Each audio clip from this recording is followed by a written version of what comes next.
kusoo dhawaada sheeko cusub oo aan idin bilaabi doono maanta. Waxaa halkan isku soo dabariday oo na kasoo jeedin doona alwariye Zaid Muzamil. fadlan haddii aad ku cusubtahay channelka, subscribe saar, like, share na wada asxaabtaada si aad ula wadaagto muuqaalada quruxda badan ee channelkan. yaan hadal idinku daalin adinka kala dhex baxo Zaid Muzamil iyo idinka. Duraan ku nahay safari waa in yar oo kooban waxa lagu waaray oo maalinta aad galo, balse markaan ka eegno sheekada jacaylka haddii aad ka fogaato laba midkood ayaa kugu dhici doonta: inaad nolosha idinka qalbi jidmada eriga jacaylka iyo inaad dareento xanuun badan oo aadan weligaa iloobi karin. ka fiirso oo intaadan falin ka fiirso, ha ka fogaan jacaylkaaga. shalayna waa uu dambeeya ima horeeya, ha noqon qofka jecel. sheekadan waxay la magacaabay ha ka fogaan jacaylkaaga. Mulki iyo Cadnaan wiil lagu magacaabo ayay sheekadan dhex maraysa. Mulki iyo Cadnaan waa laba qof oo dhalinyaro ah, labadoodu hal dabiicad ay ka wada siman yihiin. waa laba qof oo aad u furfuran u sheekeeya markay ay ku jiraan bulshada dhexdooda. haddaba isbarashadooda wax la sheegay ma dhamee, waxay ku soo wada koreen. magaca Mulki waa uu yaqaanaa Cadnaan, Mulkina magaca Cadnaan waa ay taqaanaa. yaraantooda soo wada koreen, balse waxaan ka eegi doonaa jacaylkooda sidooda iyo fogaanshaha waxa keenay dareenka.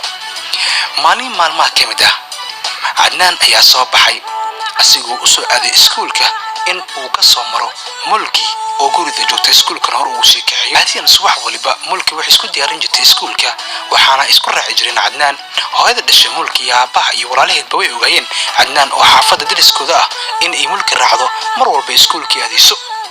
sida caadada ay subax waliba waxaa soo baxay Cadnaan oo ah wiil aad u sheeko badan, xaafadan aad markaa looga jecel yahay.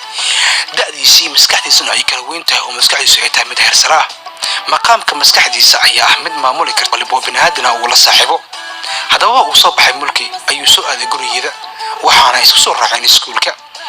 qof walba uu yaqaanaa ee ku fasal ah Mulki iyo Cadnaan inay yihiin laba qof oo aan kala harin. xataa kuraasta meel ka fadhiistaan, buugana iskuma xisaabiyaan, wax walbana sheerin ayay ku yihiin. laakiin jacaylka uu Cadnaan u qabo Mulki ma oga qalbigiisa inuu ku jiro oo ma ka warqababa. Mulkina sidoo kale, balse cadeen wal bixi doonta. Cadnaan waa wiil sheeko badan, si hore kugu sheegaba hablaha jooga iskuulka iyo hablaha kaleba aad u la sheekaysta.